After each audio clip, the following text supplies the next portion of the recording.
Falando em organização política, eu te conheci no meio da crise hídrica em São Paulo e você virou uma grande referência, organizou um encontro em Itu, a gente foi para lá, tinha vários especialistas e ativistas na questão do meio ambiente.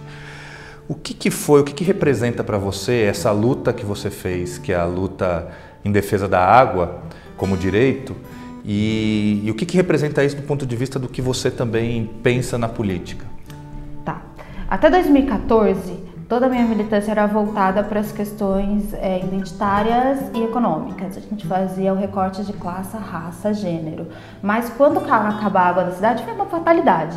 Acabar a água da minha cidade, quer dizer, uma fatalidade de falta de gestão e organização. Quando falta água na minha cidade, é que eu descubro que a água não nasce na torneira. Mas sem água, toda a sua vida para. Não existe indústria, fechou escola, fechou padaria, lava-jato, posto de gasolina, tudo para. As indústrias fecham, você convive no escritório com o cheiro de cocô, com a urina dos seus colegas porque não tem descarga, você não consegue lavar roupa, você não tem a dignidade de cozinhar e lavar sua louça. E aí tudo para. E aí você descobre que o estado de São Paulo está com mais de 70% dos seus corpos d'água poluídos. Não é que a água acabou, né? A água não foi para a China, ela não evaporou, não foi para outro lugar, ela está bem aqui. Só que a gente jogou esgoto não tratado em quase ela toda. Hoje o estado de São Paulo está transpondo água, importando água do Paraná e de Minas Gerais. E daqui a pouco a gente vai estar prejudicando esses dois estados também, não vai ter água para ninguém. Então o Brasil, que é o país mais rico em água doce do mundo, a gente tem quase 12% da água doce de todo mundo aqui, não está tendo uma boa convivência, a gente está vivendo uma crise civilizatória. É muito importante a gente entender também, foi aí que eu entendo, que não existe justiça social sem justiça ambiental. Porque quando acaba a água nas periferias primeiro. Porque as instalações são mais novas, são precarizadas, são sem infraestrutura. Quando falta comida para os mais pobres primeiro. Quando o ar está poluído, são os mais pobres que sofrem com falta de acesso a tratamento de saúde e morrem primeiro. Então não existe justiça social sem justiça ambiental. Eu só entendo isso em 2014, porque os ricos, eles furaram um poço artesiano. Um poço artesiano custa R$12 mil.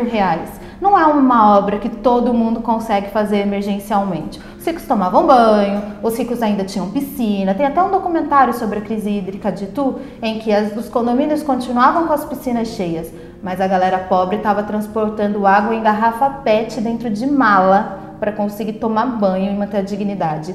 Então, desde então, eu acho que é uma urgência, pela situação do estado de São Paulo, a gente debater a água, porque a gente está muito próximo de um colapso. Já são 121 cidades com sérias dificuldades de manter o abastecimento. E mais uma vez eu vou dizer, sem água a gente não tem escola, sem água a gente não tem padaria, sem água a gente não tem restaurante, sem água não tem indústria, tudo para. Então é uma questão urgente. Mas para além disso, a gente precisa criar uma nova cultura mais gentil de convivência de nós com nós mesmos e de nós com a terra, porque a gente precisa plantar, colher e comer sem maltratar a terra, porque senão a gente fica sem comida, a gente fica sem água, enfim, é uma cultura da permanência, a permacultura. E essa girada de consciência se deu na marra realmente, que foi em 2014. Hoje a gente tem diversas organizações batalhando pela água no estado de São Paulo, eu acho muito importante falar, tudo isso nasceu em 2014, um pouco da crise chegou aqui na capital em 2015, os bairros mais periféricos tiveram dificuldade de abastecimento, a gente volta a estar num índice alarmante esse ano, o sistema Cantareira já está abaixo de 40%, isso é uma questão de alerta. O sistema Cantareira, que não é só responsável pelo abastecimento da capital, mas também de diversas regiões metropolitanas, Campinas também tem um pouco de ligação com o sistema Cantareira, é um momento de alerta e é um momento da gente guinar. Por isso, eu defendo, e é uma das bandeiras da minha candidatura, a mais urgente, no meu ponto de vista, para a gente continuar a viver no estado mais desenvolvido do país, é uma regulamentação do esgotamento. Existe uma lei nacional de saneamento básico, que não é regulamentada para o estado de São Paulo. Sem essa regulamentação, hoje cada companhia de esgoto trata a quantidade que quer, que pode, que dá. A grande maioria continua despejando esgoto não tratado nos rios. Não adianta a gente investir em sistemas bilionários de despoluição, por exemplo, do Rio Tietê aqui na capital, que fica só retirando garrafa PET do rio, se a gente continua jogando cocô no rio. A gente precisa parar de jogar esgoto no rio. Então a gente precisa regulamentar uma obrigação para que as companhias de saneamento, que ganham milhões, vendendo água, que é um direito humano, elas têm a obrigação de tratar esgoto. Só tratando esgoto a gente consegue superar o problema da água, recuperar água.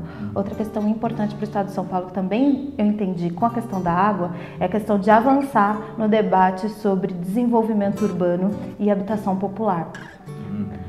Há uma falsa dicotomia entre os movimentos de moradia e os movimentos ambientalistas. Isso porque a galera do movimento de moradia está morando onde dá. Porque a vida é assim.